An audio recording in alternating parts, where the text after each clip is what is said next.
So I'd like to improve my vibrato, and not only like all around the whole neck, so not only in the high positions but also in the real low positions as well.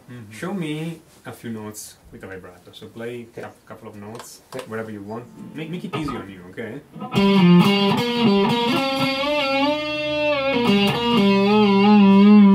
Okay, just play the note and the vibrato. Okay, change position.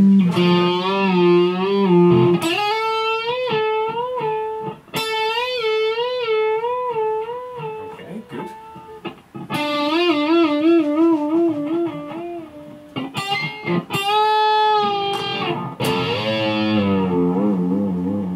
Okay, the first thing is to make sure your vibrato is actually consistent depending on the finger. So the idea is this: you grab a note, any note, like on the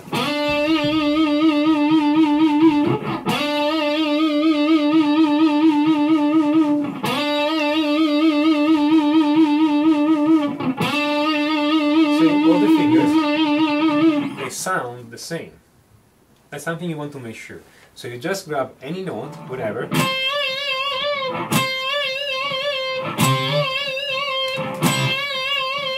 and you want to make sure the vibrato sounds the same, whatever finger you're using. Okay, this already requires a certain amount of control, and it forces you to make the pinky vibrato and the pointer vibrato good, which are the weak one typically, because here you have only one finger, and then you have the weak finger driving the whole thing. Okay, that's the first thing.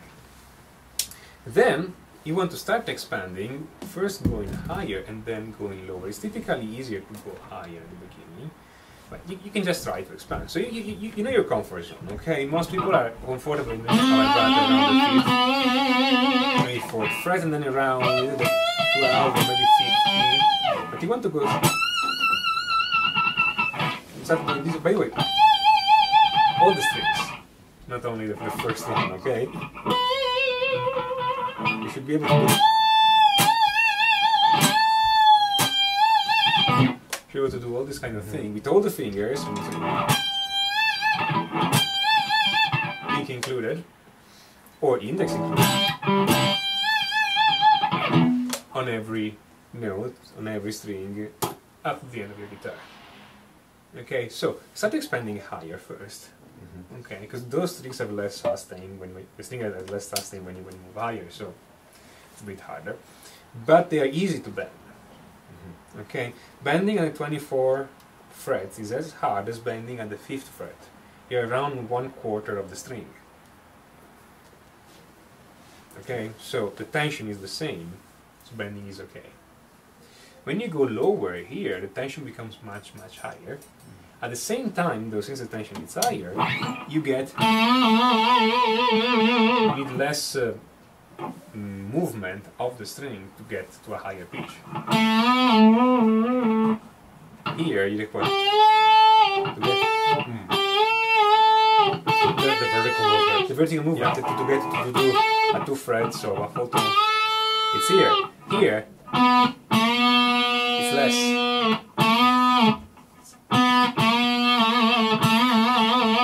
There's lots of strength to get it. But you can. Now, what we were saying that I cannot really do this with a pinky because I have no space. I mean, I could, but that's more of an academic exercise than actually I will do it with the second or the first. Okay? So, that's for a purely technical point of view. Just expand high and then expand low. And yes, the low requires a lot of strength, but make sure you still do a tone-wide vibrato. If you can do a full tone vibrato, doing a half-tone vibrato, it's easy. Opposite is not good. So, get a full tone one and see how it is. Again, move down slowly if you want. You don't need to go immediately on the 1st fret, but eventually get there. I don't see many vibratos on the 1st fret. Most of the repertoire vibrato on the 2nd fret above. Okay? But that's it. Okay? It's just a matter of strength here. Okay? So, for the technique, that's the thing. Move high, move low, make sure it's consistent for all the frets. For musicality, that's a different thing. For musicality, the first thing you need to study is the rhythm of the vibrato and make sure your oscillations are synchronized with the music. It's not always true. Sometimes you play the vibrato out of time, but this must be a choice.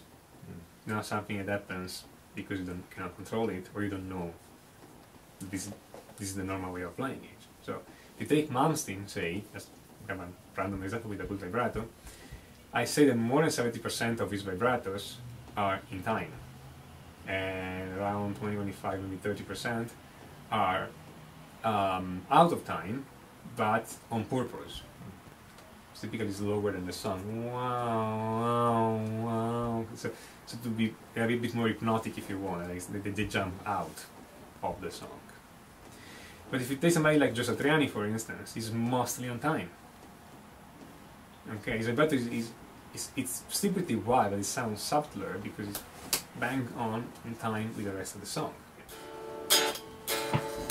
Deep.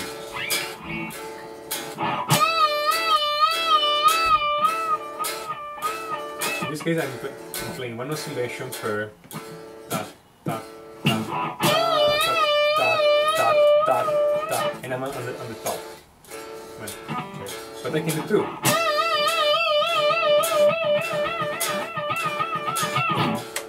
So I can do 2 oscillations per beat. Depending on the speed, I'm able to do 3.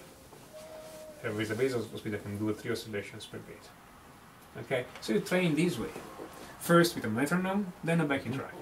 You just let the backing track go, and you play only vibratos. All the fingers, all the strings, possibly your position, in key, so you hear it, but the tempo is in time with the song. Once you get these, then you start doing this. You play a note, you stay still, and you start vibrating on the next beat. So you get a moment where the note has no vibrato. So same idea.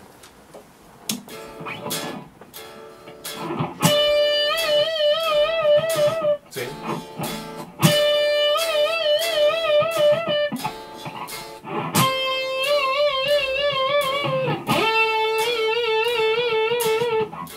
Okay, I can also hit again if I want.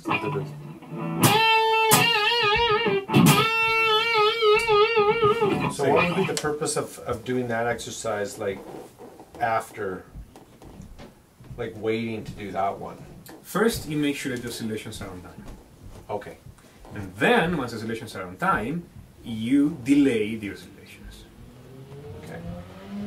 By 1 beat, half a beat, depends. Yeah. Depends also how it sounds better to you. Okay. Because the thing is that most people play a note and put a vibrato immediately. But if you play a note and move immediately, I don't know which one is the note, the low one or the high one. It sounds confusing, it may sound out of key. It's not the player's fault in a sense, meaning that it's just the brain of the listener being confused because you don't know which one of those 2 notes is the actual note. Yeah. So you stay still a moment, just a moment, that's the note, then you apply the vibrato on it. For the artistical expression, you can always decide to delay more. In some situations, you don't want to delay at all. Sometimes you want to play the vibrato immediately. I mean, in some cases, when it's obvious what is the last note, you want to do that. But you need to prepare the note, so you have a scale going to that note, so you know what note comes there, so you can vibrate immediately. Or you can have a standard delay, or have a longer delay. Or don't play vibrato at all. Just... So, summing up, make sure the vibrato is consistent on all your 4 fingers. Yeah. Practice it higher and lower so get out of your comfort zone. Yeah. Make sure the vibrato is on time, metronome and backing track. Yeah. And once it's on time, learn to delay the vibrato from the onset of the note to the beginning of the vibrato. You want a beat, give or take. Okay. Okay. You hear it at a certain Yeah. point, what exactly is the right length. Sure. And vibrato is one of those techniques that it works if you do it and do it and do it and do it and you fail for a few times and then it comes. Okay, because it's your hand needs to get the right movement and the right feeling in a sense. We can talk a lot about this. When it doesn't succeed, you need to keep trying for a few days. Your hand will get the idea. Okay? Is there a certain hand position? For the vibrato, yeah, the thumb on top. And you want to rotate this way. Okay. You want to have the whole hand doing this. Yeah, you want to use your forearm muscles doing. It's your forearm muscles doing movement exactly, not your wrist muscles. The same feeling as opening a door or using a screwdriver. Okay. It is definitely not this. Or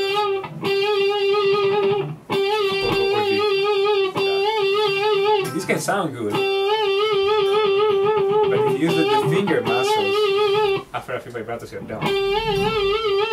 This is much better. So the whole part. Okay? Okay. Good. Okay. That helps. Very good. Thank you. Thank you.